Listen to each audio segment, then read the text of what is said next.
मातरं हृदये ध्यात्वा विशदाम्बुजवासिनीं बालानां सुखबोधाय क्रियते काव्यदीपिका। संदेहालंकारं पठामः। संदेहालंकारस्य लक्षणमत्र अस्ति। संदेह प्रकृतेऽन्यस्य संशयः प्रतिबोधितः।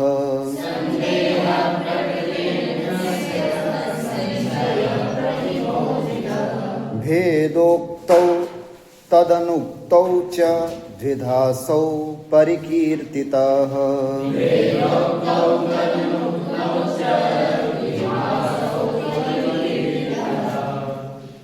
संदेह संदेह इत्यस्य को अर्थः संशय है ना। संशय अर्थात ये है या ये है, इस प्रकार का संशय होना ही संदेह कहलाता है। तो यहाँ पर लिखा है प्रकृते अन्यस्य संशयः संदेह। कल बताया था आपको प्रकृत प्रकृत क्या होता है? उपमेय, उपमेय, प्रकृत, प्रस्तुत है ना, प्रकरणिक, ये सब पर्यायवाची। प्रकृते उपमेये अन्यस्य उपमानस्य संशयः, जो संशय होता है अर्थात उपमेय में उपमान का संशय होना संदेह अलंकार है। ठीक है, समझे? प्रकृते उपमेय में अन्यस्य उपमान का संशयः, संशय होना संदेह, संदेह अलंकार है। तो गुरुजी ऐसे तो कोई भी किसी भी तरह का संशय अगर हमको होता है, जैसे मैं सुबह मॉर्निंग वॉक के लिए जा रहा था तो दूर से एक मुझे ठूंठ दिखा, तो मैंने स्थाणु वा पुरुषो वा, ये संशय हुआ कि ये स्थाणु ठूंठ है या कोई वाइट टी शर्ट पहन करके पुरुष आ रहा है, ये मेरे को संशय हुआ। तो क्या मैंने आकर के अपने परिवार वालों को सुनाया, मैंने आज सुबह देखा तो मुझे एक संशय हुआ, स्थाणु वा पुरुषो वा। तो ये जो संशय हुआ, क्या उसको भी हम अलंकार कहेंगे? क्योंकि अभी आपने यही कहा कि प्रकृते अन्यस्य संशयः संदेह। प्रकृत में, उपमेय में अन्यस्य उपमान का संशय होना संदेह होता है। तो क्या वो संदेह अलंकार हुआ? उन्होंने कहा नहीं, ऐसा जो संशय होता है कि गुरुजी ये रामलाल है या श्यामलाल है ना। ये जैसे मैं सुबह कहीं सफ़र में जा रहा था तो खिड़की खोल करके देखा ये कौन सा गांव आया, ये गांव आया या ये गांव है। ये जो संशय होते हैं ना, ये सामान्य संशय, इसको हम संदेह अलंकार नहीं कह सकते। संदेह अलंकार के लिए कैसा संशय होना चाहिए, उसका एक विशेषण दिया है। कैसा संशय होना चाहिए?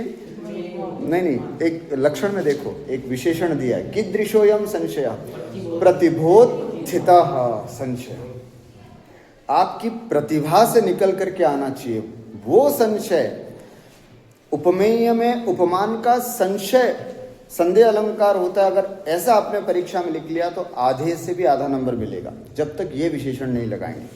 ये इसकी आत्मा है।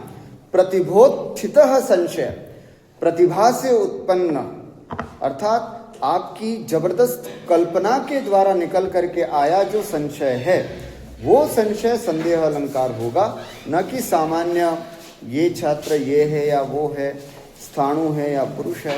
ऐसे सामान्य बातों में संशय करना है ना, ये क्या है, गाय है या नील गाय है, ये सब सामान्य, इसमें कोई प्रतिभा नहीं।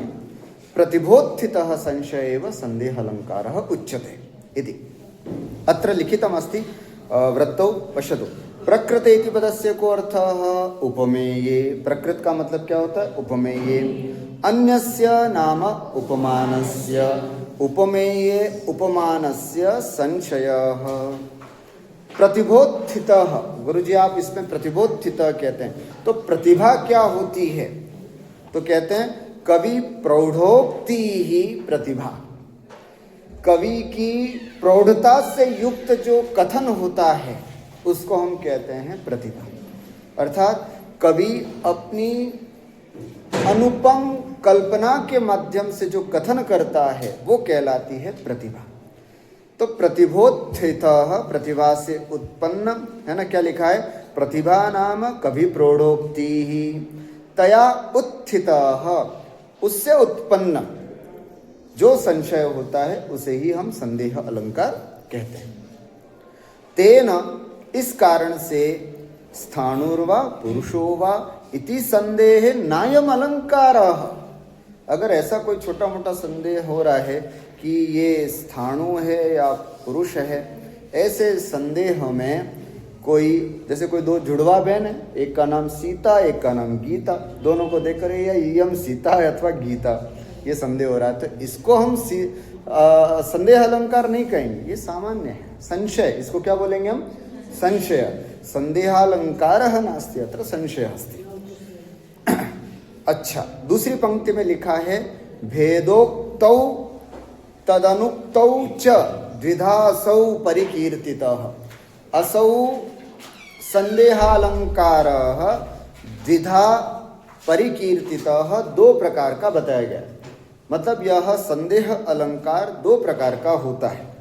कैसे?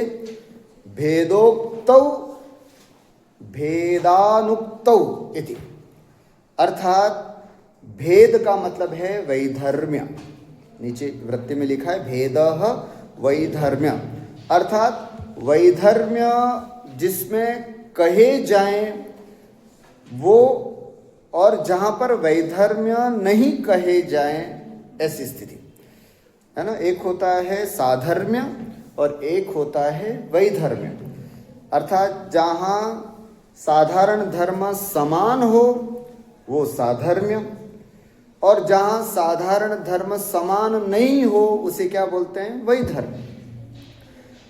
अब यहां पर उपमेय और उपमान के जो धर्म हैं वो वैधर्म्य होंगे, दोनों के धर्म समान नहीं होंगे। अर्थात ऐसे असमान धर्म जहां पर उक्त हो वहां तो कहलाता है भेदोक्त संदेह अलंकार, और जहां पर उपमेय और उपमान का जो धर्म है वो अनुक्त हो तो वो दूसरा भेद हो जाता है भेदानुक्त संदेहालंकार। एवं अत्र संदेहालंकार द्विधा, दो प्रकार का बताया गया। उदाहरण से अपने को और स्पष्ट हो जाएगा कि कैसे भेद कहा गया। मतलब जो साधारण धर्म कहा जाए जिसमें वो उक्त, मतलब उक्त और अनुक्त समझे आप तो संक्षिप्त में, जहाँ साधारण धर्म कहे मतलब वैधर्म्य कहा जाता है वो भेदोक्त, जहाँ वैधर्म्य नहीं कहा जाता है वो भेदानुक्त, भेदानुक्त ऐसा समझना चाहिए। अस्तु, सर्वप्रथमं भेदोक्तस्य उदाहरणम् अत्र लिखितम् अस्ति।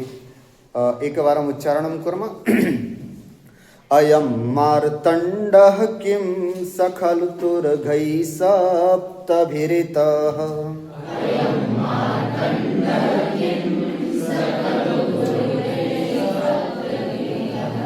कृशानुः किं सर्वाः प्रसरति दिशो नैष नियतम्,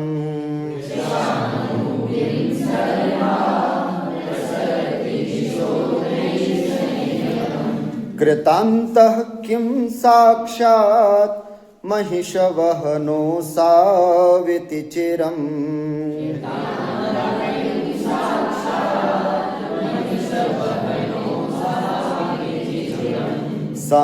समालोक्याजौ त्वं विदधति विकल्पान् प्रतिभटाः,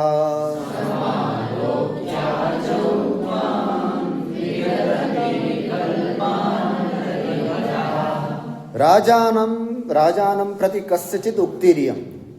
कोई व्यक्ति है जो राजा के प्रति अपनी इस बात को कह रहा है। क्या कह रहा है, हम चौथी पंक्ति से आपको अर्थ समझाते हैं। समालोक्य, देख करके, आजौ, युद्ध भूमि में, रणभूमि में, है ना, आजौ सप्तमी एक वचन, युद्ध भूमि में, रणभूमि में, किसको?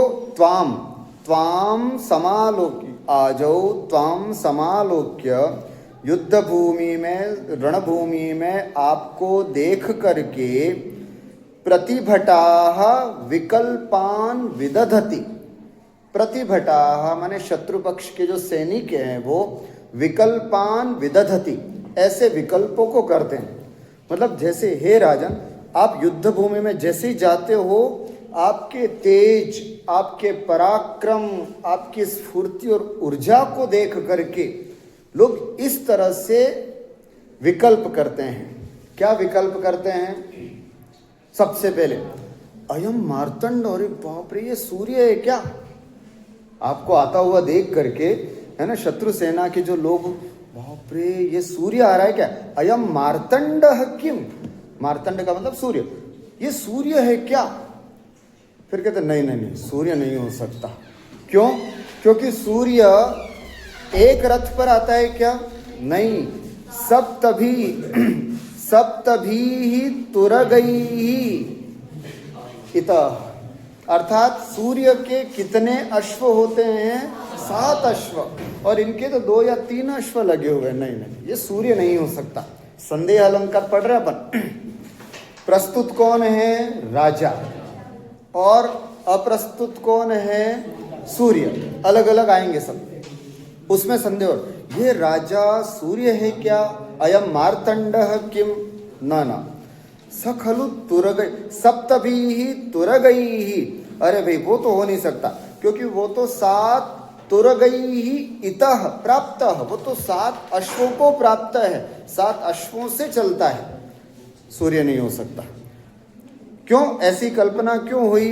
क्योंकि मतलब उसके इस प्रताप को देख नहीं पा रहे थे। जैसे सूर्य को नहीं देख पाते ना अपन, वैसे ही दुर्निरीक्षत्व सामान्य साम्यात, जिस तरह से सूर्य को नहीं देख पाते हैं, इस प्रकार से इसी को भी नहीं देख पा रहे थे। इसलिए इसने कल्पना की कि ये सूर्य है क्या।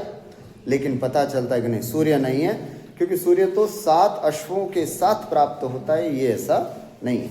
अस्तु, दूसरा संदेह, कृशानु किम, क्या ये कृशानु है? कृशानु का मतलब क्या होता है? अग्नि। कृशानु का मतलब क्या होता है? अग्नि। किम अयम अग्नि, क्या ये आग आ रहा है क्या सामने के सामने? पर कहता नहीं, आग भी नहीं हो सकता। क्यों? सर्वाः दिशः प्रसरति नैष नियतम, है ना, अर्थात ये तो सभी दिशाओं में फैल रहा है। राजा इधर से भी वार कर रहा है, उधर से भी वार कर रहा है, लेकिन हमारी अग्नि जो है वो तो एक नियत दिशा में ही गमन करती है। कौन सी? ऊर्ध्व। आग हमेशा जब भी जलती है कैसे जलती है? ऊर्ध्व की तरफ। तो उसकी तो एक नियत दशा है। ये आग भी नहीं हो सकता, ये तो चारों तरफ, मतलब कोई उधर से वार कर रहा है तो उसको भी जवाब दे रहा है, कोई उधर से वार कर रहा है तो उसको भी जवाब दे रहा है। आग भी नहीं हो सकती है। चलो साहब, फिर और क्या हो सकता है? तो उसके पराक्रम को देख करके और कल्पना करती है, कृतांतः किम साक्षात, क्या साक्षात यमराज है क्या? कृतांतः का मतलब यमराज। अरे भाई ये साक्षात यमराज की तरह आ रहा है, तो यमराज है क्या? वो भी नहीं हो सकता। क्यों? क्योंकि यमराज कैसे आता है? महिष वहन असौ, क्योंकि यमराज तो भैंस की सवारी करके आता है ना, और ये तो वैसा है नहीं, है ना, इसलिए ये तो रथ पर आ रहा है, अतएव वो ये भी नहीं हो सकता। सर्वा, है ना, कृतांतः किम किम अयम यमराजः, क्योंकि सबको संहार करने वाला यमराज भी क्या सबको मारते हुए आता, ये भी सबको मारते हुए आ रहा है। तो ऐसा लग रहा है जैसे भीष्म पितामह को देख करके ऐसी कल्पना की जा सकती है, क्योंकि भीष्म पितामह एक दिन में 10,000 सैनिकों को मारते थे। कितने? 10,000 सैनिकों को। और कितने दिन युद्ध किया उन्होंने? 9 दिन तक युद्ध की। 10वें दिन फिर शरशैया पर लेटे। 9 दिन तक उन्होंने 90,000 सैनिकों को मारा। सबसे ज़्यादा रन रेट उन्हीं की थी मारने की, मतलब सबसे ज़्यादा उन्होंने मारे, है ना, सबसे ज़्यादा रन उन्होंने ही बनाए एक तरह से। तो कहने का मतलब ऐसे ही राजा, ये जिस राजा की प्रशंसा की जा रही है वो राजा भी ऐसा ही था। तो इसलिए उसने कहा कृतांतः किम, नहीं, महिष वहनो असौ, अरे भाई यमराज तो भैंस की सवारी करके आता है, ये तो ऐसा नहीं है। असौ इति चिर, है ना। इस तरह से समालोक्याजौ त्वाम, त्वाम तुमको आजौ रणभूमि में देख करके प्रतिपठाः विकल्पान विदधति, है ना। प्रतिपठाः अर्थात शत्रु सैनिकाः आपको देख करके युद्ध भूमि में इस प्रकार के विकल्प करते हैं। स्पष्ट है, यहाँ पर कोई विशेष बात बताने की है नहीं, क्योंकि यहाँ प्रस्तुत में अप्रस्तुत की, उपमेय में उपमान की, उपमान का संशय किया जा रहा है, और हर संशय अपने आप में कैसा है, प्रतिभा से संपन्न है। अतएव अत्र संदेह अलंकार है। अब ये भेदोक्त संदेह अलंकार क्यों है? क्योंकि जो वैधर्म्य है वो बताया जा रहा है कि सूर्य नहीं, सूर्य नहीं हो सकता, क्योंकि सूर्य का धर्म कैसा है ना, वो 7 अश्वों से युक्त है। तो इसके जो वैधर्म्य है ना, राजा नहीं हो सकता ये, क्योंकि राजा मतलब सूर्य नहीं हो सकता, क्योंकि सूर्य का धर्म तो ऐसा है, धर्म बताया जा रहा है। ये यमराज भी नहीं हो सकता, क्योंकि यमराज का धर्म ऐसा है। तो जहाँ पर धर्म बताया जा रहा है, इसलिए भेदोक्त संदेह का उदाहरण समझना चाहिए। अब भेदानुक्त का उदाहरण समझते अपन। भेदानुक्त का भी उदाहरण यहाँ पर दे रखा है। अस्याः सर्ग विधौ प्रजापतिरभूत् चंद्रोनुकांति प्रदाः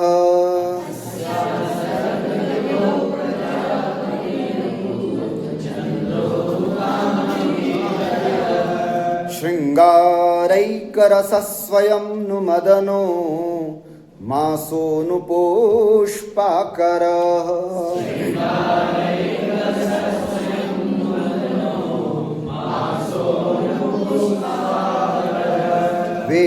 वेदाभ्यासजडः कथं नु विषय व्यावृत्तकौतूहलो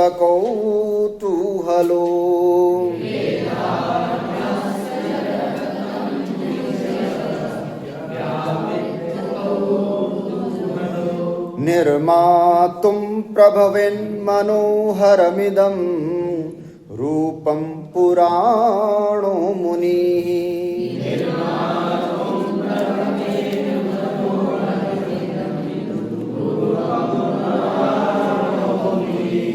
विक्रमोर्वशीयम् एकं नाटकम् अस्ति महाकवि कालिदासस्य, है ना। विक्रमोर्वशीयम् तत्र पुरुर्वसः उक्तिरियम्, अर्थात उर्वशीं प्रकृत्य, अर्थात उर्वशी को ध्यान में रखते हुए पुरुर्वसः उक्तिरियम्, पुरुर्वा की यह उक्ति है। क्या कह रहे हैं यहाँ पर? मतलब उर्वशी की सुंदरता को ध्यान में रखते हुए, कितनी सुंदर है उर्वशी, कितनी सुंदर है, आखिर इस सुंदरी को किसने बनाया, ऐसा वर्णन कर रहे हैं। फिर मन में खुद ही संदेह कर रहे हैं, मुझे तो ऐसा लगता है कि कहीं न कहीं इसको चंद्रमा ने बनाया है, या मुझे ऐसा लगता है साक्षात इसको कामदेव ने बनाया है, क्योंकि ब्रह्मा ने तो नहीं बनाया होगा। क्यों? क्योंकि ब्रह्मा बेचारा कैसा है, वो नहीं बना सकता है ना। इस तरह से बहुत सुंदर बात इसमें बताई जा रही है। अपन पंक्तिशः अर्थ करते हैं। अस्याः नायिकायाः नाम उर्वर्ष्याः सर्ग विधौ, है ना, सृष्टि विधौ, सृष्टि विधाने, उत्पादने, सर्जने, इस सुंदरी नायिका के उत्पत्ति में प्रजापति ही अभूत, प्रजापति हुआ कौन? चंद्रोनु, नु ये प्रश्नवाचक शब्द है। अस्याः सर्ग विधौ चंद्रः प्रजापतिर अभूत नु, क्या चंद्रमा यहाँ पर प्रजापति हुआ है क्या? इतनी सुंदरी तो ब्रह्मा से तो नहीं बन सकती। इस सुंदरी को बनाने में साक्षात चंद्रमा ही बना सकता है। कौन सा चंद्रमा? तो उसका एक विशेषण दिया है, कांति प्रदः चंद्र, कांति को प्रदान करने वाला, कांति को देने वाला, है ना, ऐसा चंद्रमा। कांति प्रदः, कांतिदायकः चंद्रः एव प्रजापति ही अभूत्नु, इसमें प्रजापति हुआ, सृष्टा हुआ। मतलब इतनी सुंदरी को कौन बना सकता? मुझे तो लगता है कि चंद्रमा ने इसको बनाया। अब चंद्रमा ने क्यों बनाया है उसका कारण यहाँ पर कहा नहीं है, है ना। जैसे पहले बताया था ना कि ये सूर्य है क्या? नहीं, सूर्य नहीं हो सकता। कारण बताया, क्यों नहीं हो सकता? वो तो सूर्य तो 7 रथों से अश्वों से आने वाला है। यहां पर कारण नहीं बताया, इसलिए भेदानुक्त का ये उदाहरण है। संदेह है बताया जा रहा है कि ये इस नायिका को बनाने में चंद्रमा कारण प्रजापति हुआ है क्या? कौन सा चंद्रमा? जो कांति को प्रदान करने वाला वो हुआ है। बस इतना ही बोला, फिर उसके कारण नहीं बताए। दूसरा, या फिर कामदेव बना सकता है क्या? कौन सा कामदेव? श्रृंगारैक रसः स्वयं नु मदनो मासो नु पुष्पाकरः। और क्या कहते हैं? श्रृंगारैक रसः, श्रृंगार एव एको रसः यस्य तादृश, श्रृंगार ही जिसका एकमात्र रस है, ऐसा मदनः अर्थात कामदेवः स्वयं खुद ने ही मतलब स्वयं मदन ने ही प्रजापतिर अभूत, ये ऊपर से अनुवृत्ति ले लो, मतलब श्रृंगारैक रसः मदनः स्वयं प्रजापतिर अभूत नु। क्या यहाँ पर स्वयं कामदेव इसको बनाने में प्रजापति हुए क्या? तो इसमें मदन की बात बताई। फिर इसके बाद तीसरी विशेषता, मासोनु पुष्पाकरः अथवा पुष्पाकरः, पुष्प जिस समय आते हैं ऐसा वसंत ऋतु। मासः, मासः का मतलब यहाँ पर व्यक्ति विशेष करके वसंत मास, मधुमास अर्थात मधुमास वसंत ऋतु, क्या इसके लिए प्रजापति अर्थात सृष्टा हुआ है क्या? मतलब इतनी सुंदर वस्तु सुंदर ही व्यक्ति से बन सकते। सुंदर है चंद्रमा, सुंदर है कामदेव, सुंदर है मधुमास, इनसे ही इसकी उत्पत्ति हुई है क्या? ऐसा संदेह किया जा रहा है। फिर बताया जा रहा है, वेदाभ्यास जड़ कथम नु विषय व्यावृत्त कौतूहलो। फिर कोई कहता है कि तुम्हें संदेह क्यों हो रहा है? पूरी दुनिया की सृष्टि अगर ब्रह्मा ने की है तो इसको भी, उर्वशी को भी ब्रह्मा ने बनाया होगा, तुम इसमें संशय क्यों कर रहे हो? तो उसका जवाब दे रहे हैं कि ब्रह्मा जी कैसे हैं? वेदाभ्यास जड़ वेदाभ्यास से जड़ हो चुकी है बुद्धि जिनकी, ऐसे वेदाभ्यासी हैं, उनसे इतनी अच्छी उम्मीद नहीं की जा सकती है। फिर और विषय व्यावृत्त कौतूहलः, और कैसे हैं? विषयेभ्यो नाम वनितादिभ्यः व्यावृत्तम नाम निवृत्तम कौतूहलम औत्सुक्यम यस्य तादृशः। ब्रह्मा जी कैसे हैं? विषयों से निवृत्ति हो चुकी है जिनको कोई किसी से मतलब नहीं, सुंदरता आदि से, ऐसा वेदाभ्यास में जड़ बुद्धि वाले ब्रह्मा तो निर्मातुम, ऐसा पुराणों मुनि ही, पुराणों मुनि शब्द दिया ब्रह्मा जी के लिए, है ना? ऐसे पुराना मुनि अथवा ब्रह्मा जी जैसा अत्यंत वृद्ध व्यक्ति तो, है ना, मनोहरम इदम रूपम निर्मातुम न प्रभवे, ऐसा पुराना, है ना, सफेद दाढ़ी वाला ब्रह्मा जी तो कभी भी इतनी सुंदर सृष्टि को करने में समर्थ नहीं हो सकता। तो इस प्रकार से यहाँ पर, है ना, कह सकते हैं कि चंद्रमा अथवा कामदेव अथवा वसंत ऋतु इसके रचयिता हैं क्या? ऐसा संदेह यहाँ पर होने से यहाँ पर संदेह अलंकार है। और यहाँ वैधर्म्य अनुक्तैर, मतलब वैधर्म्य जो है उसका कथन नहीं किए करने के कारण यहाँ शुद्ध संदेह अलंकार जानना चाहिए, है ना। अनुभेदों का कथन नहीं होने से शुद्ध संदेह अलंकार भी इसको कहते हैं। इस तरह से संदेह अलंकार के दो उदाहरण, भेदोक्त भेदानुक्त, है ना, दो उदाहरण यहाँ पर दिए। अस्तु अग्रे अस्ति भ्रांतिमान अलंकार। भ्रांतिमान क्या है? भ्रम होना, उसमें संदेहता, इसमें भ्रम है। इसमें दो कोटिक ज्ञान होता है संदेह में, ये है या ये है, और भ्रांतिमान में तो भ्रम हो ही जाता है। समझ में आया? भ्रांतिमान में तो भ्रम हो ही गया कि अच्छा ये भाई, मतलब दो कोटिक में ये है या ये है। अब भ्रांतिमान में तो उपमेय में उपमान का भ्रम हो जाना, है ना, उपमेय में उपमान का भ्रम ही हो जाना, ऐसा भ्रांतिमान अलंकार होता है। देखिए लक्षण पढ़ते हैं। साम्यादतस्मिन् तद्बुद्धिर भ्रांतिमान प्रतिभूत तद्बुद्धिताः।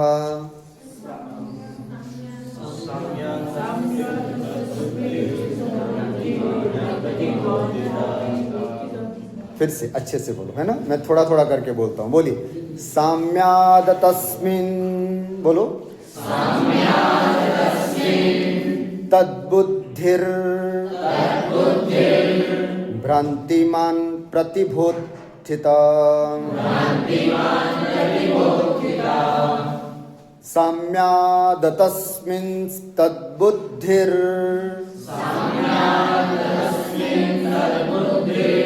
भ्रांतिमान प्रतिबोधिता। भ्रांति हो जाना, उसको भ्रांति, जैसे संदेह अलंकार में क्या हुआ था? संशय। वहां क्या हुआ था? संशय। संशय होता है तो संदेह अलंकार, भ्रांति होती है तो भ्रांतिमान अलंकार। संदेह और भ्रांति में क्या अंतर है? संदेह में तो ये होता है कि ये है या ये है, भ्रांति में तो भ्रम हो जाता है। रात को रस्सी पड़ी हुई थी, किसी ने अच्छे से डिजाइन से रस्सी को डाल दिया था और व्यक्ति एकदम डर गया। तो डरना तभी होगा जब उसको ये भ्रम हो ही जाए कि ये क्या है? सांप है। मतलब वो उसको उपमान की कल्पना कर ही लेगा, तब जाकर के उसको ऐसा भ्रम हो जाए, उसको बोलते हैं भ्रांति। भ्रांति का ही अर्थ है भ्रांतिमान। देखो लक्षण का अर्थ समझे। साम्यात, अत्यंत साम्यता होने से, अतस्मिन् तद्बुद्धि, है ना, क्या कहा? अतस्मिन् अर्थात तद भिन्ने। क्या वो सांप था क्या? नहीं, क्या था? रस्सी थी। तो अतस्मिन् अर्थात सांप नहीं होने पर भी साम्यात, अत्यंत समानता होने के कारण तद्बुद्धि, अर्थात सांप की बुद्धि हो जाना, उसे हम क्या कहते हैं? भ्रांति। समझ में आ गया? अतस्मिन् साम्यात तद्बुद्धि, जो चीज वैसी नहीं है, तद भिन्न वस्तु है, उसमें अत्यंत समानता होने के कारण तद्बुद्धि ही वैसी बुद्धि कर लेना, मान लेना, धारणा कर लेना, उसे हम क्या कहते हैं? भ्रांति। पर ये भ्रांति है। भ्रांतिमान अलंकार कब होगा? जब प्रतिबोधिता भ्रांति, वापस वही आ गया, प्रतिबोधिता भ्रांति, अर्थात कवि की सुंदर कल्पना के साथ अगर भ्रांति हो तो अलंकार होता है कौन सा? भ्रांतिमान अलंकार, है ना, भ्रांतिमान अलंकार होता है। देखिए क्या लिखा? प्रतिबोधिता इति। प्रतिबोधिता ऐसा क्यों कहा गुरुजी आपने? आप केवल इतना भी कह सकते थे कि अतस्मिन् साम्यात् तद्बुद्धि ही भ्रांतिमान, लेकिन नहीं, इन्होंने क्या कहा? प्रतिबोधिता भ्रांति। भ्रांति भी कैसी होनी चाहिए? प्रतिबोधिता होनी चाहिए।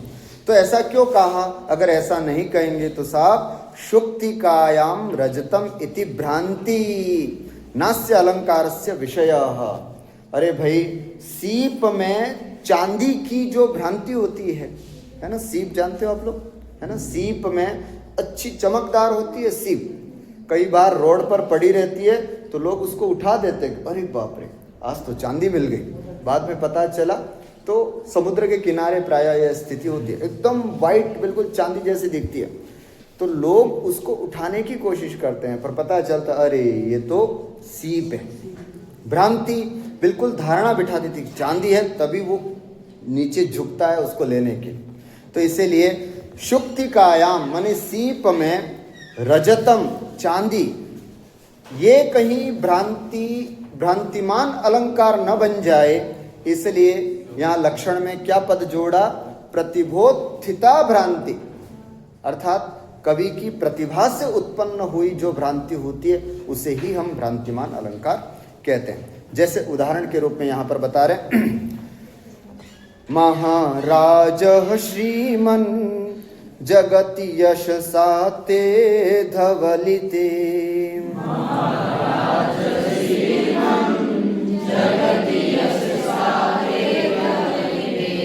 पयः पारावारं परम पुरुषोऽयं मृगयते।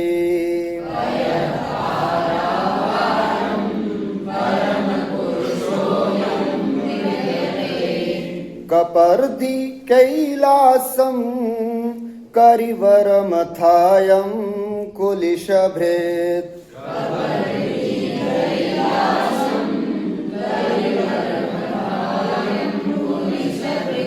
कलानाथं राहु कमलभवनो हंसमधुना।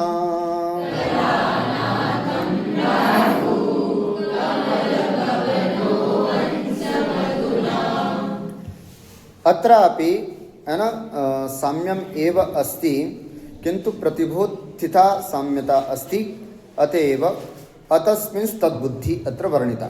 पश्यतु, यहाँ पर भी किसी राजा की पराक्रम की सूचना, कोई उसका स्तुति करने वाला व्यक्ति, कवि उसकी प्रशंसा कर रहा है। किसी राजा की प्रशंसा करते हुए कोई व्यक्ति यहाँ पर बोल रहा है। कैसे राजा की प्रशंसा की जाती है? महाराज, हे श्रीमन, ये भी संबोधन। जगति यशसा ते धवलिते, अर्थात यशसा धवलिते, जगति ते यशसा धवलिते, संसार तुम्हारे यश से धवलित हो जाने पर, ये संसार तुम्हारे यश से कैसा हो गया? धवलित हो गया, सफेद हो गया।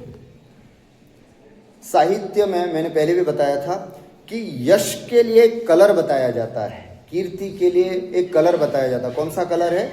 सफेद कलर, है ना। सफेद, चारों तरफ सफेद होने का मतलब है कीर्ति, कीर्ति का प्रतीक होना। हे राजन, पूरी जगत में आपका यश फैल गया। आपके यश फैलने से पूरा जगत कैसा हो गया? धवलित हो गया, पूरा वाइटनेस लग रही है चारों तरफ। इसमें क्या समस्या हो गई? 2-3 प्रॉब्लम्स हो गई, 2-4 लोगों को इसमें समस्या हो गई। क्या हो गई? जिनके पास सफेद चीजें थी ना, वो सफेद दिख नहीं रही, अब मिल नहीं रही, क्योंकि सब सफेद हो गया।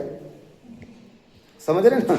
जब सब सफेद हो जाता है तो सफेद में सफेद दिखता नहीं है, कभी भी गुम जाता है।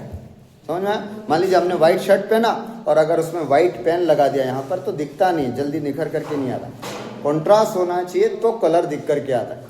अब समस्या क्या होगी कि आपका यश पूरी दुनिया में ऐसा फैल गया कि पूरी दुनिया में बस आपका यश यश यश ही दिख रहा है। मतलब पूरा जगत सफेदी कलर से साफ हो गया, मतलब सफेद हो गया पूरा जगत। ऐसी स्थिति में जिनके पास जो सफेद चीजें थी वो बड़े कंफ्यूज हो रहे हैं, वो भ्रमित हो रहे हैं, वो भ्रांति से युक्त हो गए कि कहाँ गई हमारी चीज। जैसे कौन? सबसे पहले हम परम पुरुष की बात करते हैं, पुरुषोत्तम भगवान श्री विष्णु की बात कर रहे हैं। वो कहाँ पर बैठते हैं? क्षीर सागर में, है ना, क्षीर सागर में। तो हे राजन, तुम्हारे यश से जगत सफेद क्या हुआ? परम पुरुषोयम पयः पारावरम मृगयते। परम पुरुष भगवान विष्णु किसको ढूंढ रहे हैं? पयः पारावर, पयः माने दूध के समान, पारावर माने समुद्र, क्षीर सागर को। पयः पारावर माने क्षीर सागर को मृगयते, ढूंढ रहे हैं। अर्थात परम पुरुष भगवान विष्णु क्षीर सागर को ढूंढ रहे, क्योंकि क्षीर सागर कैसा था? पूरा वाइट, और आपका भी वो हो गया। अब उनको बेचारों को लेटना है तो लेटे कहाँ? उनको क्षीर सागर ही नहीं मिल रहा है, चारों तरफ सफेद सफेद दिख रहा है। तो इस तरह से उनको भ्रांति हो गई, वो ढूंढ रहे हैं। एक बात। दूसरा, अब हम चलते हैं भगवान शिव की तरफ। कपर्दी का मतलब होता है शिव। शिव किसको ढूंढ रहे हैं? कैलासम, है ना। शिव कैलाश पर्वत को ढूंढ रहे। कैलाश पर्वत भी कैसा होता है? सफेद होता है, आप सबको पता है। तो कपर्दी भगवान शिव कैलासम मृगयते, मृगयते शब्द सब जगह से लगाना। कपर्दी कैलासम, भगवान शिव कैलाश पर्वत को ढूंढ रहे हैं, मृगयते इति, क्योंकि उनका निवास स्थान है कैलाश, उनके लेटने का स्थान था क्षीर सागर, इनका निवास स्थान है, ये यहीं पर रहते हैं। उनको भी नहीं मिल रहा है जब से आपका यश फैल गया। उसके बाद कुलिश भृत, कुलिश माने क्या होता है? वज्र, और वज्र को धारण करने वाला कौन होता है? इंद्र, है ना। वज्र को धारण करने वाला कौन? इंद्र। अर्थात इंद्र जो है वो किसको ढूंढ रहे हैं? करिवरम, करी माने हाथी, हाथियों में श्रेष्ठ कौन? ऐरावत हाथी। ऐरावत हाथी किस कलर का था? व्हाइट कलर का। तो इंद्र जो है वो अपने हाथी को ढूंढ रहा है कि यार मेरा ऐरावत हाथी कहाँ गायब हो गया, इस तरह से। और राहु किसको ढूंढ रहा है? कलानाथम, राहु कलानाथम मृगयते। राहु है ना, कलानाथ माने चंद्रमा। चंद्रमा कैसे होते हैं? वाइट। तो वो राहु को क्या है, चंद्रमा को ग्रसना होता है, तो वो ढूंढ रहे हैं कि भाई कहाँ मिलेगा मुझे चंद्रमा। तो इस तरह से वो चंद्रमा को ढूंढ रहे हैं, उनको चंद्रमा नहीं मिल रहा है। और अंत में जाते जाते हम बताना चाहते हैं कमल भवनः, अर्थात कमल ही जिनके रहने का स्थान है, ऐसे ब्रह्मा जी किसको ढूंढ रहे हैं? क्योंकि हाँ, हंस को ढूंढ रहे हैं, क्योंकि हंस की सवारी करते हैं वे, तो उनका वाहन है, ब्रह्मा जी का वाहन हंस को भी बताया जाता है। तो हंस जिनका वाहन है, हंस भी सफ़ेद होता है। तो ऐसे ये है प्रतिबोधिता, है ना। भ्रांति तो है, लेकिन किस तरह से प्रतिभा उत्पन्न करके विष्णु को, भगवान शिव को, इंद्र को और राहु को और ब्रह्मा जी को कैसी भ्रांति होती है कि वे चारों तरफ घूम रहे, उनको अपनी साधन नहीं मिल पा रहे। पश्यतु अत्र वृत्तौ किं लिखितम्? अत्र भोजराजस्य, अच्छा भोजराज की बात है ना। भोजराजस्य यशसा धवलीकृते जगति, भोजराज के यश से पूरा जगत धवल कर दिया गया। ऐसा हो जाने पर सर्वत्रापि, सभी जगह, परम पुरुषादीनां समुद्रादि भ्रांति, परम पुरुष को सब जगह समुद्र की भ्रांति होती है, शिव जी को सब जगह कैलाश की भ्रांति होती है, इंद्र को सब जगह ऐरावत हाथी की भ्रांति होती है, राहु को सब जगह चंद्रमा की भ्रांति होती है, और ब्रह्मा जी को सब जगह हंस की भ्रांति होती है। कवि प्रतिबोधिता, ये भ्रांति जो है वो कवि की प्रतिभा से उत्पन्न हुआ है। अतएव अत्र भ्रांतिमान अलंकार, भ्रांतिमान अलंकार जानना चाहिए। अस्तु, अद्य एतावदेव पठित्वा अग्रिमः अलङ्कारः अस्ति समासोक्तिः। सः विशेषेण अत्र पठनीयः अस्ति अयम् अलङ्कारः। अतः तम् अलङ्कारं वयम् अग्रिमकक्षायां विस्तरेण पठिष्यामः।